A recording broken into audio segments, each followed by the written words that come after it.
The Chatterbox Exotic SMG is an OG exotic in the game. It's a year one, day one exotic. And over the years, our attention to it is sort of dwindled because we have so many great weapons in this class. And recently we got the Ouroboros Exotic SMG, and every weapon has a hard time competing with that one. But since Project Resolve and Season 3, there was a lot of hype coming out of the PTS in regards to the Chatterbox. That's because the changes that came with Project Resolve allowed us to modify our exotics, specifically the secondary attribute. And so we're talking about this lower one here, not the cores, which are SMG damage and crit chance, but the one that now has damage to targets out of cover. It didn't have damage to targets out of cover before. I think it might have been crit damage, maybe? I don't remember now. But either way, on an SMG, damage to targets out of cover definitely makes more sense than whatever was there before. It's juicy in size and relatively rare. The only other way to get damage to targets out of cover practically on your build is from the Fox's Prayer knee pads. Otherwise, you need a group member to buff you with Demolitionist. So the talent on this thing is called Incessant Chatter, which is actually pretty cool. And so when you reload, the rate of fire is increased by 20% for each enemy within 15 meters for the duration of that magazine. And that stacks 5 times. So we're talking 100% RPM increase. That's gonna put you at 1400 RPMs, and then kills will refill half of your magazine. So the only thing different here is damage to targets out of cover. Is that enough to take the Chatterbox from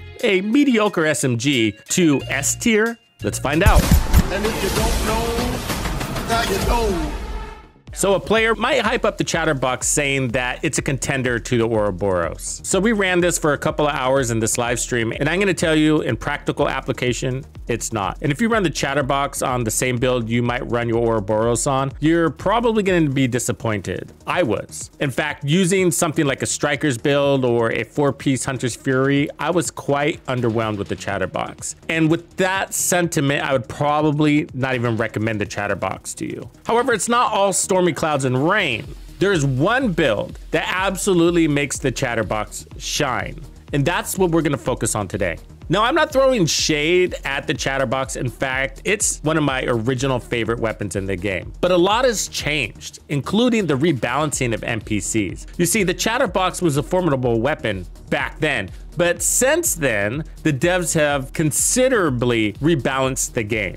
And over time, those NPCs became stronger, as we did too. But the Chatterbox did not, really. One of the things it's missing is a damage talent. And you might say to yourself, well, that increase in RPM is a direct DPS increase. Yeah, that's true, but it's totally situational. And that's the letdown of the Chatterbox. Everything about it is situational. And if you're accustomed to playing open world heroic content, which is basically the most difficult content in the game, legendary aside, that's very difficult, I get that. But the reality is when you're looking at a total health pool as a solo player, especially, which this weapon tends to cater to, you're looking at facing all elites. Where if you go into a heroic mission or even a legendary, a fraction of those enemies are elites. And so most of those enemies are easier to kill because they're non-elites and they have less armor. That being said, and legendary aside, when you're playing solo in heroic content, you're facing nothing but elites. And what that means is that the 60 rounds in the Chatterbox isn't quite enough. What you're hoping to do is get a kill with the 60 rounds in your mag so that you can refresh it. But that's only gonna refresh it with half of a mag. And so that half of a mag worth of damage has to be strong enough to take down the next elite, which could be a very tanky elite, like a gunner.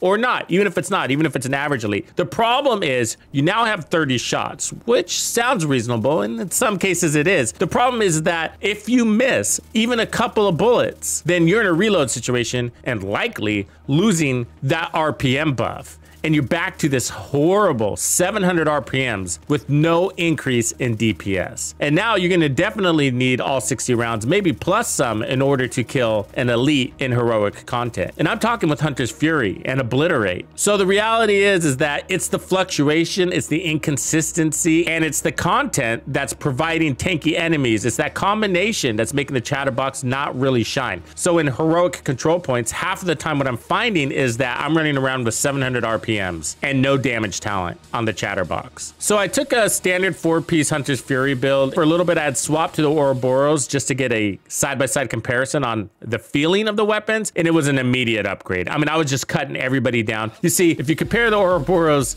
to the Chatterbox, what do you see right away? The RPM difference, right? And so the Ouroboros is and always will be twice the RPM of the Chatterbox. Now the Chatterbox is only gonna reach 1400 when you max out its RPMs by reloading in front of 5 different enemies. Situational. So sometimes the Chatterbox will get to 1400, and if you're really good, you can manage that. But the truth is, when you're playing in heroic content, there's not enough ammo in the mag after 1 kill, which is 30 bullets, to consistently maintain your high RPMs. You're gonna get into a manual reload and you're gonna lose it.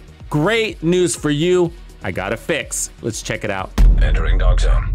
This is my Chatterbox Ninja Fury build. Looks strange on the surface, right? But it's got everything you absolutely need to not only cut through that all elite heroic content, but you're gonna actually enjoy it. Why? Because this build turns the Chatterbox into the bullet queen. Look at it, 90 round mag, and on kill, you're gonna get half of that back. And for the most part, we're running around with no less than a 60 round mag, making it so much easier to maintain the 1400 RPMs once you earn it. And that's the key.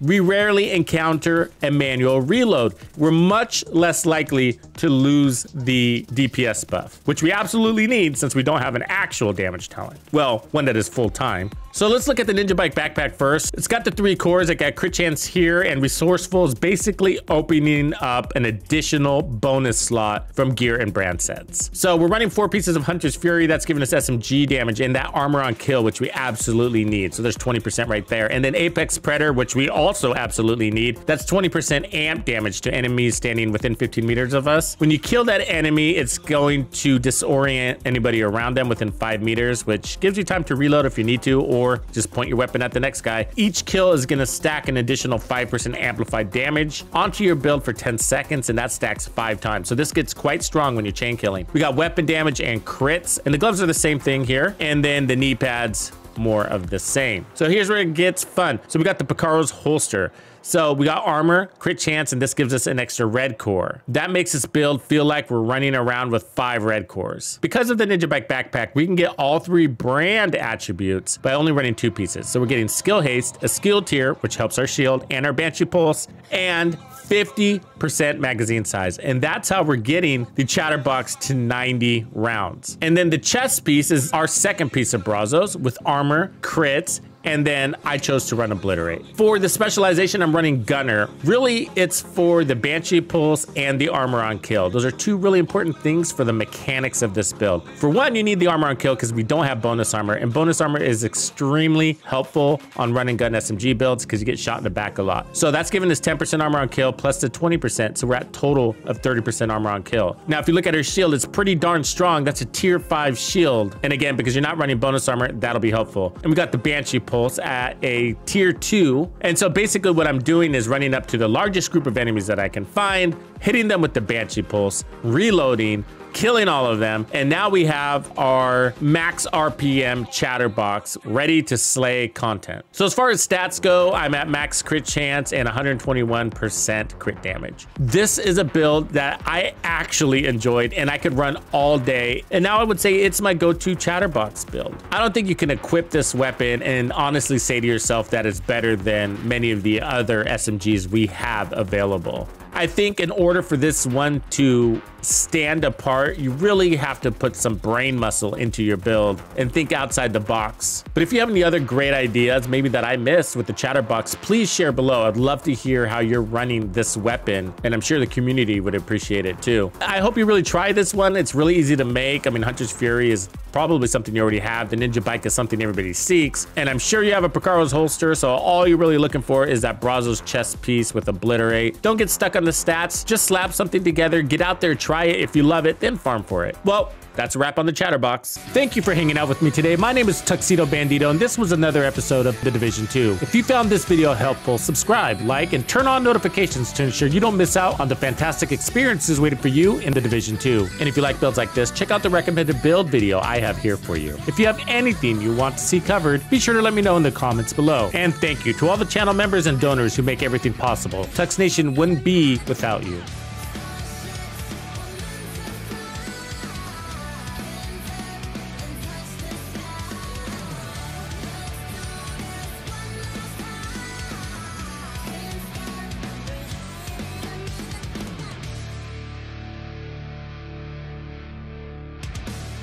Follow me.